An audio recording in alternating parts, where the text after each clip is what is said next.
Natural tendency of life is love, peace, beauty, harmony, and opulence. This, by the way, is what Laut Sue said as well.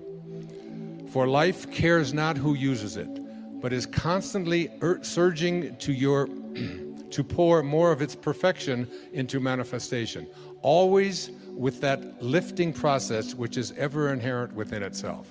I am is the activity of that life. How strange it is that students with sincere interest do not seem to get the true meaning of those two words. When you say and feel, I am, you release the spring of eternal, everlasting life to flow on its way unmolested. In other words, you open wide the door of its natural flow. When you say, I am not, you shut the door in the face of this mighty energy. I often tell my audiences, God didn't say when Moses asked, what is your name and who shall I say sent me? He didn't say, my name is I hope things work out for you.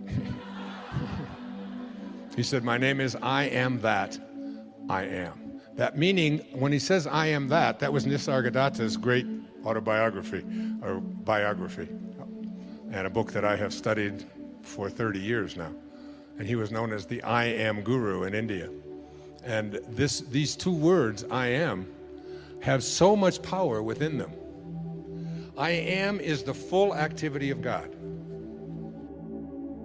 Having placed before you so often the truth of God in action, I wish you to understand its first expression in individualization, in you. All right? The first expression of every individual everywhere in the universe, either spoken word, silent thought, or feeling, is I am, recognizing its own conquering divinity.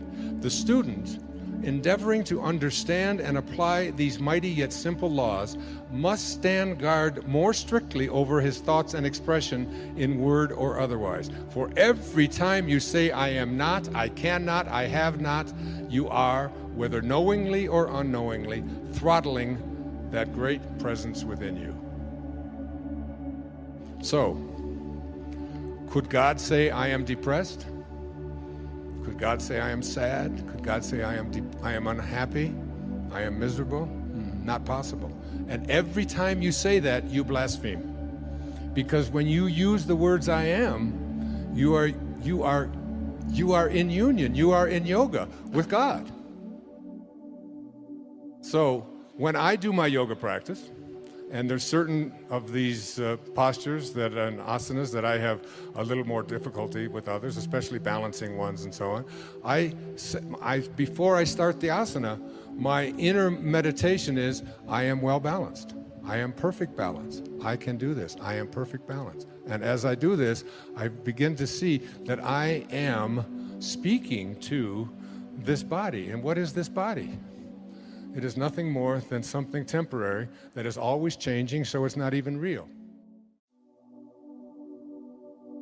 The I Am Discourses are, I think, one of the great spiritual texts on the planet today. You can pick it up, especially Volume 3. It's published by the Saint Germain Press.